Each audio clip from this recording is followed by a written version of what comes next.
Alam mo, darating yung panahon na magsasawa ka sa isang tao. At sa panahong yun, kailangan pumili. Ang umalis o ang manatili.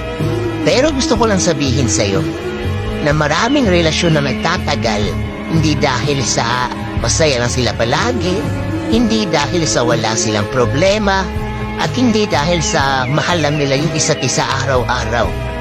Kung hindi, dahil sa pinipili nila yung isa't isa araw-araw. Dahil sa pinipili nilang manatili kaysa isipin yung mga pagkakamali. Tandaan mo, ang taong totoong nagmamahal ay yung taong pipiliin ka ng matagal. Dahil alam niyang mas importante ka kesa sa mga problemang meron kayong dalawa.